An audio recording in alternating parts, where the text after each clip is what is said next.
Hey folks, I'm Chris and I'm your Commander Mechanic. Just another reminder for all of you to please like and subscribe. We're at the home stretch to 10,000 subscribers and 90% of you that watch my videos and shorts aren't subscribed. So hit that button, it helps a lot.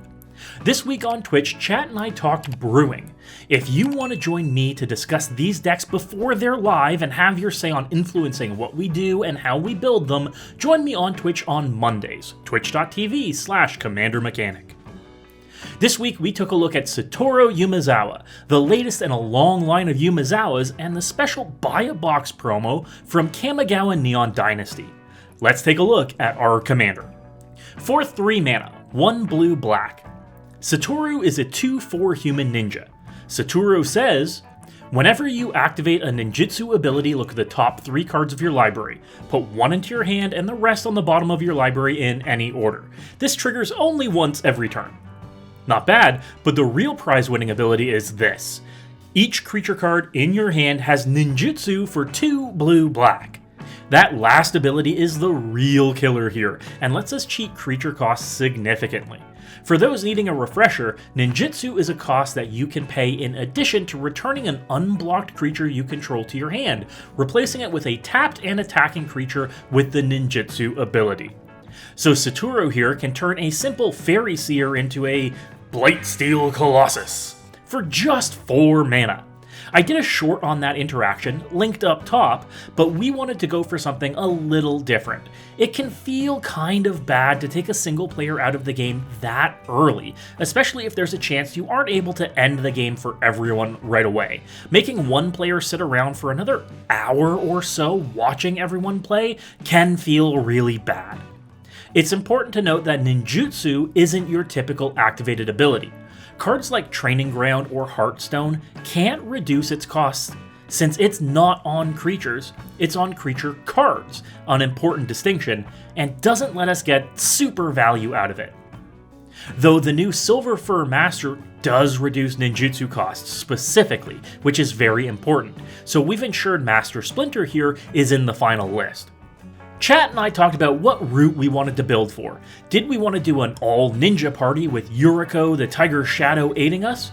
Did we want to go with combat tricks and heavy on enters the battlefield effects?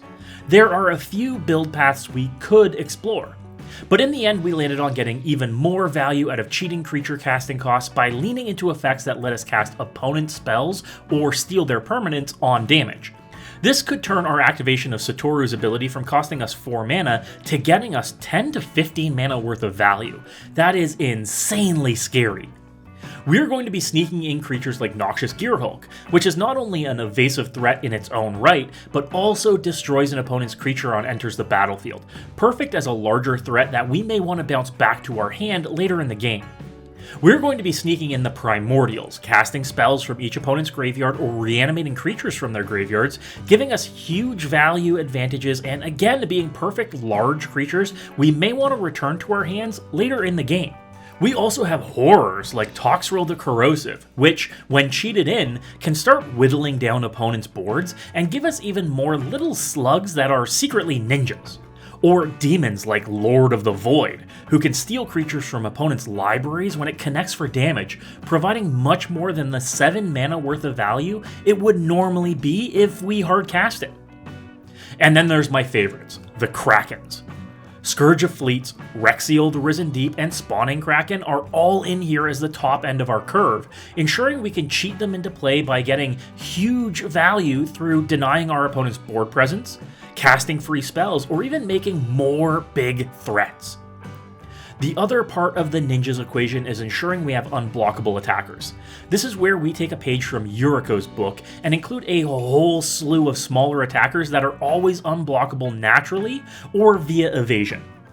Naturally unblockable creatures like Goodle Lurker, Changeling Outcast, or Slitherblade give us efficient 1-drops that, through the power of ninjutsu, turn into huge creatures from the deep. Or creatures with evasion like Hope of Ghirapur, Ginger Brute, and Fairy Seer. Flying might as well be unblockable in most instances, and these 1-drop creatures can morph into anything with the help of our commander. We also want to make sure these little evasive attackers get us some value if we don't or can't have Satoru out. Ensuring we have little evasive attackers is perfect for enabling cards like Grim Hireling, which can be making us up to 6 treasure tokens per turn if we get an unblockable attacker on each of our opponents. Or on damage card draw with Bident of Thassa, Reconnaissance Mission, or Coastal Piracy. These can turn a single unblocked attacker into a whole new handful of cards. And enhancing these small attackers is a route we can take too, as long as we know we won't be bouncing them back to our hand. Putting a Sword of Feast and Famine on a small unblockable attacker can really help out with mana production.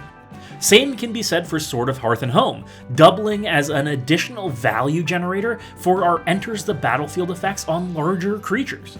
If you take a look at the full list, linked in the description, you'll see that the deck is very creature heavy and lacks what would normally be an important aspect of deck building: ramp. Outside of Soul Ring, Arcane Signet, and to a lesser extent Sword of Hearth and Home, we have no ramp in this deck, and there's a simple reason why. Our curve is massively predictable. What I mean by that is, we have no room for ramp. We don't want to be taking a turn off to ramp because we have a game plan to get to as soon as possible. A typical game with this deck is relatively linear. We go, turn 1, play a 1-drop evasive or unblockable attacker. Turn 2, play 1 to 2 more evasive or unblockable attackers. There are 17 in the deck. Turn 3, play Satoru. Turn 4, attack and activate ninjutsu to sneak in one of our big threats. From there, we're spending ideally 4 mana every turn, sneaking in another new threat, or playing effects that enhance our small attackers and refill our resources. Eventually, through the strength of our card advantage, we'll naturally curve into hard casting threats with enough mana, and if Satoru becomes unavailable, to activate that ninjutsu ability. So you see, there's really no room for ramp in our game plan. The biggest place where this all falls apart is if Satoru can't stick to the battlefield. If he's being removed again and again, then we're really falling behind on getting that value from on-damage triggers until we can hardcast our bigger threats. Board wipes are our bane here, since we're really very focused on creature-based strategies. There are 2 things we can do to play around this. First, we can't overcommit to the board. That's asking for trouble. If we have 3 unblockable creatures and Satoru out, chances are we are inviting a wrath. Same can be said for once we get out our first big threat on turn 4. That's why we have some counter magic in the list. If we can hold up 2 mana in later turns, we can cast Delay, Arcane Denial, or Negate to prevent us from losing board state. We aren't going to be very reactive in this deck, but we want to ensure we aren't inviting a blowout. If I were to upgrade this list, free counter magic would be a great place to start, since we're going to be spending our mana on that ninjutsu ability and we want to prevent our stuff from getting removed. Free counter magic like Force of Will, Force of Negation, or Pact of Negation is a good place to start. All in all, Chat and I came up with a fun, casual build that does some wacky things, generates a ton of value, and wins by punching face, with style. No fancy infinite combos here, but will certainly take you by surprise attacking with 9 power on turn 4. Let me know what you think of this build in the comments below, and if there's anything you would add in. The Moxfield deck list is in the link in the description. And, as always folks, good luck and have fun.